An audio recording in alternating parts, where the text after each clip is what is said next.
नमस्कार, उत्तराखंड समाचार में आपका स्वागत है। मैं रविंद्र सिंह। सबसे पहले मुख्य समाचार। प्रधानमंत्री नरेंद्र मोदी ने पहलगाम आतंकी हमले पर जताया दुख। मन की बात कार्यक्रम में कहा, पूरा विश्व आतंक के खिलाफ लड़ाई में भारत के साथ। पीड़ितों को मिलेगा न्याय और गुनहगारों को सजा।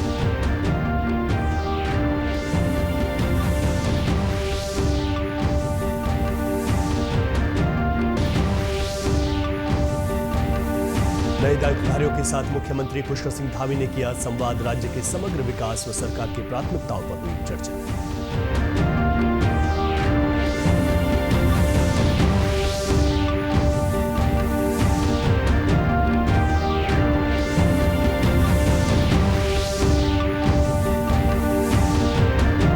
और चारधाम यात्रा को लेकर लगातार तैयारियों में जुटी है राज्य सरकार। गढ़वाल कमिश्नर ने कहा, मूलभूत सुविधाओं पर दिया जा रहा है विशेष ध्यान। अब समाचार विस्तार से। प्रधानमंत्री नरेंद्र मोदी ने कहा है कि पहलगाम हमले के गुनहगारों को सजा और पीड़ितों को हर हाल में न्याय मिलेगा। मन की बात में प्रधानमंत्री ने कहा कि आतंकवादी और उनके आका कभी भी अपने नापाक इरादों में कामयाब नहीं हो पाएंगे। आज जब मैं आपसे मन की बात कर रहा हूं तो मन में गहरी पीड़ा है। प्रधानमंत्री नरेंद्र मोदी ने मन की बात कार्यक्रम में पहलगाम में हुए आतंकी हमले की एक बार फिर कड़े शब्दों में निंदा की। पीएम ने कहा कि इस घटना से गहरा दुख पहुंचा है, लेकिन आतंक के आका कभी भी अपने नापाक इरादों में कामयाब नहीं होंगे। ये साजिश कश्मीर के विकास में बाधा नहीं बन सकती। 22 अप्रैल को पहलगाम में हुई आतंकी वारदात ने देश के हर नागरिक को दुख पहुंचाया है। पीड़ित परिवारों के प्रति हर भारतीय के मन में गहरी संवेदना है।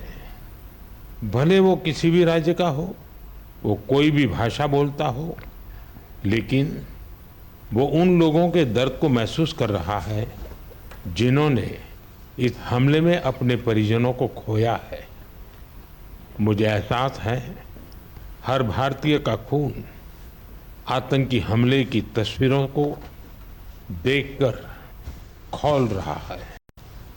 पहलगाम में हुआ ये हमला आतंक के सरपरस्तों की हताशा को दिखाता है, उनकी कायरता को दिखाता है। ऐसे समय में जब कश्मीर में शांति लौट रही थी, स्कूल कॉलेजों में एक वाइब्रेंसी थी, निर्माण कार्यों में अभूतपूर्व गति आई थी, लोकतंत्र मजबूत हो रहा था, पर्यटकों की संख्या में रिकॉर्ड बढ़ोतरी हो रही थी, लोगों की कमाई बढ़ रही थी, युवाओं के लिए नए अवसर तैयार हो रहे थे, देश के दुश्मनों को, जम्मू कश्मीर के दुश्मनों को ये रास नहीं आया। आतंकी और आतंक के आका चाहते हैं कश्मीर फिर से तबाह हो जाए, और इसलिए इतनी बड़ी साजिश को अंजाम दिया। पीएम मोदी ने कहा कि इस समय पूरी दुनिया हमारे साथ खड़ी है। दुनिया के तमाम बड़े नेताओं ने फोन करके और पत्र लिखकर हमारे साथ एकजुटता जाहिर की है। पीएम ने पहलगाम हमले के गुनहगारों को सख्त सजा दिलाने की बात कही। साथ ही कहा कि पीड़ितों को हर हाल में न्याय मिलकर रहेगा। भारत के हम लोगों में जो आक्रोश है, वो आक्रोश पूरी दुनिया में है।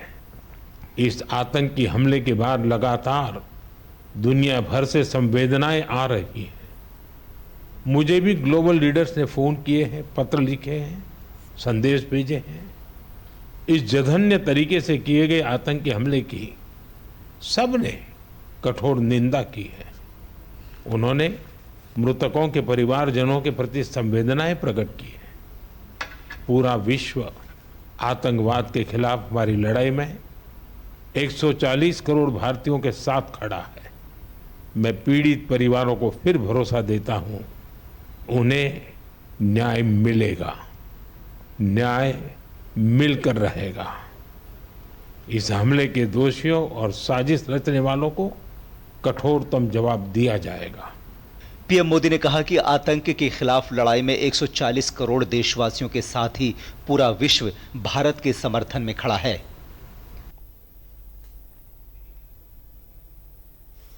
मुख्यमंत्री आवास में नवनियुक्त दायित्वधारियों के साथ संवाद कार्यक्रम आयोजित किया गया। मुख्यमंत्री पुष्कर सिंह धामी ने सभी दायित्वधारियों से राज्य के समग्र विकास एवं सरकार की प्राथमिकताओं के संबंध में चर्चा की।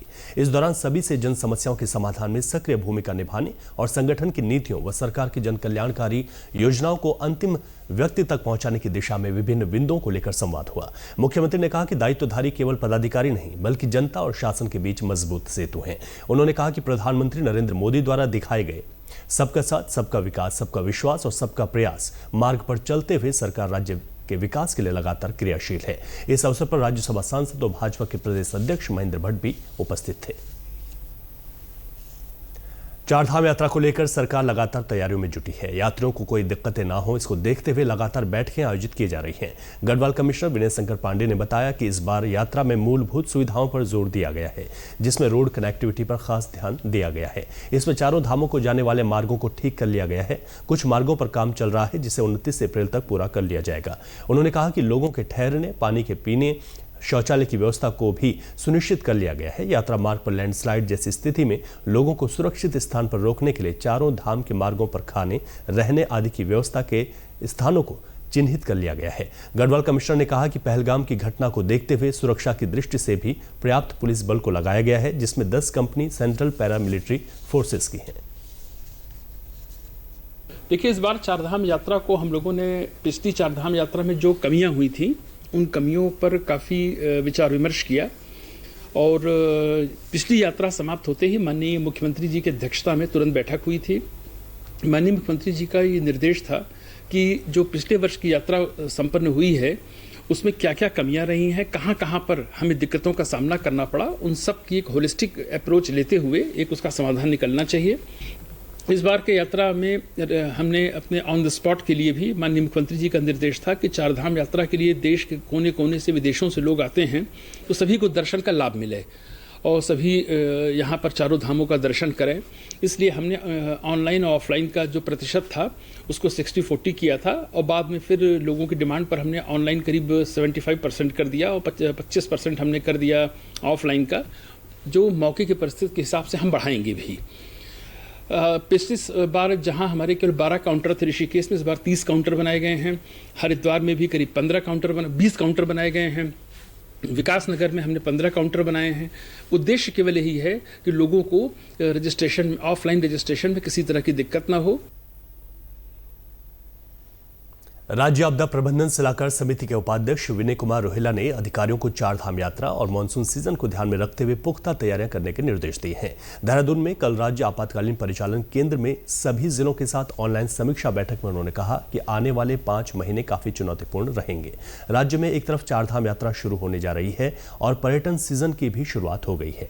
ऐसे में कुछ भी आपदा आने पर यात्रियों की सुरक्षा को सुनिश्चित किया जाना जरूरी है।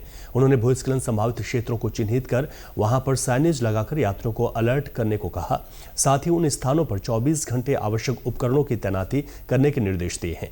बैठक में आपदा प्रबंधन एवं पुनर्वास सचिव विनोद कुमार सुमन ने कहा कि सभी जिले राष्ट्रीय आपदा प्रबंधन सूचना प्रणाली NDMIS पोर्टल के माध्यम से जल्द सभी सूचनाओं को अपलोड करना सुनिश्चित करें ताकि केंद्र सरकार से पैसा मिलने में किसी प्रकार की अड़चनें न आए। उन्होंने कहा कि आपदा प्रबंधन विभाग हर स्तर पर अलर्ट मोड पर है और लगातार विभिन्न विभागों के साथ बैठकें की जा रही हैं।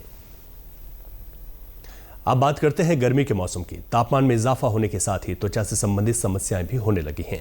दून मेडिकल कॉलेज में बड़ी संख्या में त्वचा के रोगों के मरीज पहुंच रहे हैं। इस समस्या से निपटने के लिए डॉक्टरों ने लोगों को धूप से बचने की सलाह दी है। त्वचा रोग विशेषज्ञ डॉक्टर आस्था पंत ने कहा है कि गर्मियों के दिनों में लोगों को अपनी त्वचा का ध्यान रखना चाहिए।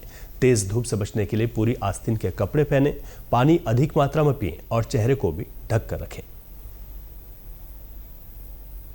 धूप के टाइम पे बाहर ना निकले 10 से 4 बजे, तो उस टाइम पे धूप का प्रभाव बहुत तेज होता है, तो उस टाइम पे जितना हो सके घर से निकलना परहेज करें।